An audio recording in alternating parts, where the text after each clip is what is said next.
Hey, hello. Welcome to a discussion with Senator Mike Lee. I am Ted Ellis, Director of Coalitions at Americans for Prosperity. Elected in 2010 as Utah's 16th Senator, Mike Lee has spent his career defending the fundamental liberties of all Americans and advocating for America's founding constitutional principles.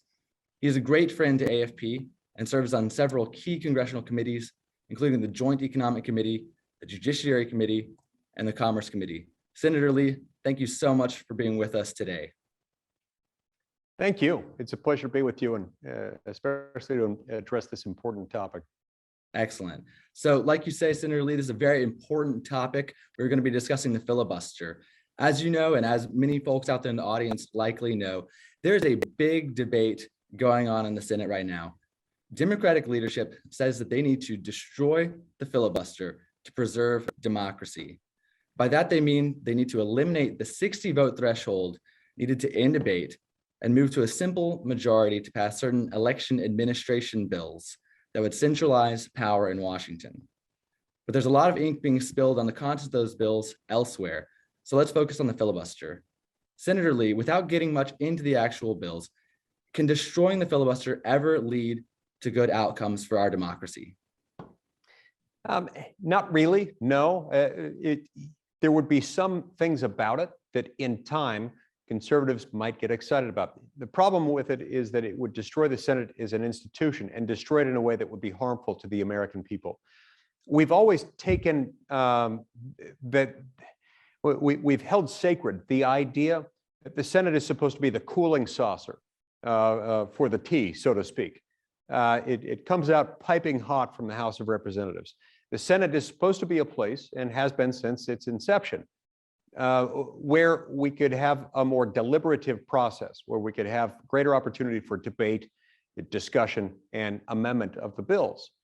And so the filibuster rule, namely the idea that in order to pass most pieces of legislation, all but a very narrow subcategory, you first have to bring debate to a close. And bringing debate to a close requires cloture, which is a 60-vote threshold. That has all kinds of spillover ramifications that are good for the American people, whether they're Republican or Democratic. It guarantees that we take our time. It guarantees that the rights of the minority party are respected. It also guarantees that the procedural rights of individual senators, regardless of their party affiliation, are respected. But as much as anything, this is important for the American people because this helps guarantee that the swings that we see from one administration or one Congress to the next aren't quite so dramatic as to cause people to lose the ability to forecast what the law is going to require today versus tomorrow. If you can imagine a scenario in which we see 10 or 20-point swings in the top marginal tax rate, those are the kinds of things that could come about if you get rid of the filibuster. That's why I'm strongly against it. That's why I stood against it in 2017 when the Republican Party controlled the House and the Senate and the White House. And it's why the Democrats should not do this now. I think that's a tremendous explanation. Thank you. You mentioned something that I think is very important. You talked about the Senate being a cooling saucer for the passions of the moment. You talked about the way that the Senate protects minority voices. There's a 60-vote threshold, so we need a supermajority to end debate on most issues. How does the filibuster enhance the rights of the minority? And how do we think about that with regard to the fact that we do live in a democracy and we are generally trying to do what fits the most number of people? How do we reconcile those 2 points, the majority rule, more or less, and the protection for the minority? Well, first of all, we have to remember that the entire system of government we have was built up around the idea that we've got to protect the people against the dangerous accumulation of power in the hands of the few. And so we split up the powers of the federal government into 3 distinct branches, one branch to make the law, one to enforce the law, and one to interpret the law. Even within the legislative branch that makes the law, we split that up into 2 different chambers. And then in a different provision of the Constitution, we gave each chamber the power to make its own rules to decide how its own procedures are going to work. These things all work together with the protection of federalism built into the Constitution to make sure that no one person or group of people, including one party, can too easily control all the levers of government. And so it's okay that it doesn't necessarily always reflect the bare will of a bare majority all the time. You know, one of my colleagues stated this really well a few years ago. One of my colleagues named Chuck Schumer, when he pointed out the fact that you've got 51% of the vote doesn't and shouldn't in our system entitle you to being right and getting your way all of the time, 100% of the time. For that reason, he was aggressively against nuking the filibuster. He was right then, and I wish he would take his own advice from then now. And so look, the purpose of the federal government, the role, its mission, is not to just reflect the bare will of the barest of majorities at any given time. It's not that at all. It's to make sure that people are protected in their rights and in their interests. Legislative bodies have immense power to inflict immense harm. That's why the founding fathers entrusted it only to a legislative branch that was intended to be very accountable to the people at very regular intervals, and to go through processes that would be difficult to achieve. That's how you protect liberty. I think that's a great point, Senator. You know, the process ought to be difficult. These are matters of great national importance, and you have to have buy-in from both sides if you want to have policy stability. Is that right? That Yes. We don't want a bare majority to come along and then a couple of years later, another bare majority comes along and we have these wild swings back and forth with regard to what policy is. That's right. James Madison described this in Federalist number 62, when he said it will be of little benefit to the American people that their laws may be written by men of their own choosing, if those laws are so voluminous, complex, and ever changing, that no person of ordinary intelligence will be able to predict what the law is today and what it will be tomorrow. And that is exactly the type of problem we will face if we get rid of this, especially as complex as the United States Code, including the US tax code is.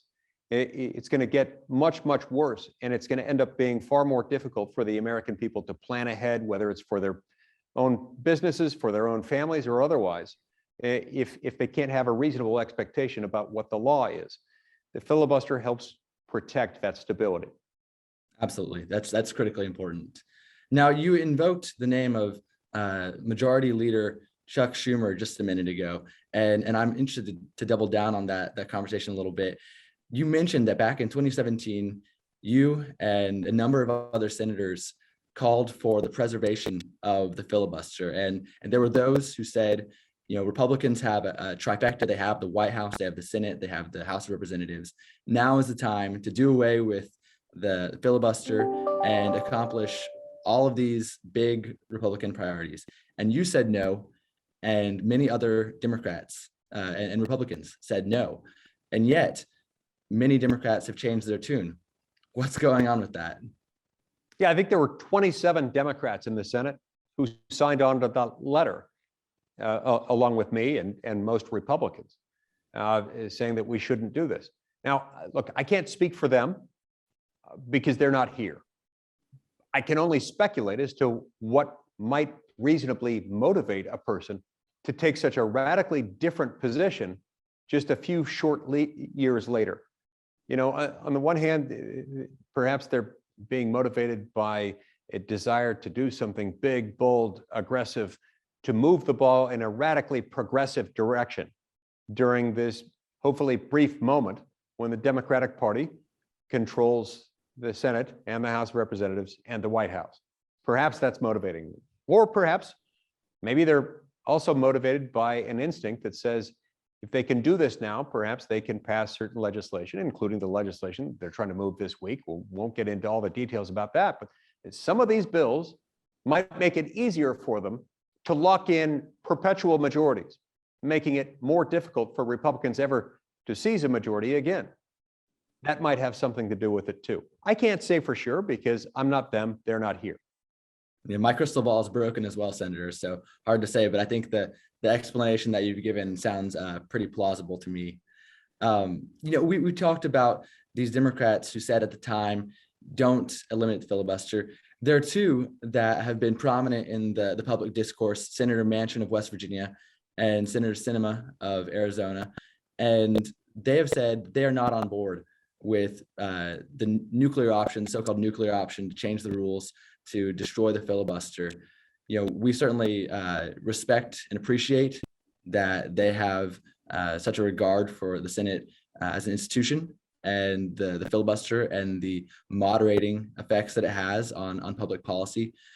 Do you suspect that there are others in the Senate Democratic caucus that secretly feel the same way and just maybe aren't speaking out as loudly, or is it more of a dire situation and just hanging on by a bit more of a thread? Yeah, I suspect there are. I suspect there are quite a few others, including John Tester from Montana and Mark Kelly from Arizona and Chris Coons from Delaware. I suspect there are others in addition to them, but those are some of the names that have been publicly reported as having expressed some concerns with doing it. That is a different question, of course, from whether those senators would feel sufficiently strongly about it to buck their party's leadership and to actually cast a vote with Republicans to stop the nuking of the filibuster. That remains to be seen, and I'd be somewhat doubtful of that. I think you tend to be right. I think at this point, it tends to rest almost entirely with my dear friends, and I say this sincerely, two of my favorite people in the Senate of either party are Joe Manchin of West Virginia and Kyrsten Sinema of Arizona. Folks, you just heard a number of names from Senator Lee right now. If you can, please respectfully reach out to those senators and let them know that you support the filibuster and encourage them to do the same. Also, if you're enjoying this conversation, I had a great discussion with James Wallner, a senior fellow at the Arshie Institute, on Twitter. So please go and look at that. He's a former staffer of Senator Lee's, and a great compliment to this discussion. Senator Lee. James Wallner is brilliant, by the way. Anything James Wallner says, you can take it to the bank, and you should. So if I contradict James Wallner in any respect, you should believe him, not me, because he's right.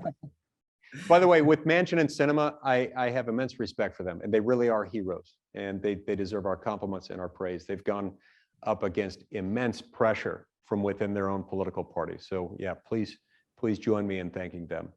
Absolutely. Someone once said that it takes a lot of courage to stand up to your enemies, but even more courage to stand up to your friends. And I think this is a time when both Senator Manchin and Senator Sinema have done so. So they certainly deserve our applause on this front. Senator Lee, I'll wrap up maybe with a two-part question, if that's okay. I want to be respectful of your time. The discussion around the filibuster has revolved around this idea that the Senate is broken and that the most broken part is the filibuster. Do you think that's true, or is it something else that's causing dysfunction in the Senate? And if so, what is your vision for how the Senate can go about healing itself, making itself a better institution, one that's more accountable and responsive to the needs of the American people?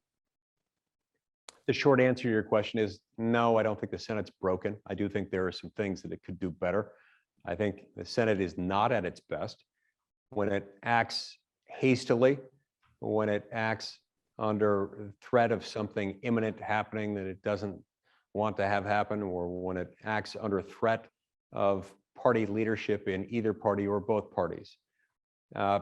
Whenever you see legislation, especially legislation spending an ungodly sum of money, sometimes to the tune of $1 trillion or more in one bill. And anytime you see one of those bills move through with little debate, discussion, or public airing, or opportunity for amendment, the Senate's not working at its best. That doesn't mean it's broken. It just means that the senators probably aren't exercising their procedural prerogatives as they should be. But you know what would make the Senate a lot worse? What would make that very problem a lot worse is nuking the filibuster. That would be adding to the fire, so to speak, by throwing gasoline and nitroglycerin and black powder on it all at the same time. That would be accelerating into the turn instead of reducing the speed to deal with the acceleration into the turn. We really need to be mindful of the fact that if you nuke the filibuster, it's gonna cause us to double down on the very worst features of Senate behavior right now. We can't afford that. The American people expect more and they deserve better. Well, hard to end on a better, more powerful note than that. Certainly a lot to think about. Senator Lee, we very much appreciate your time. Thank you for being with us, and we look forward to the next discussion. Thank you very much.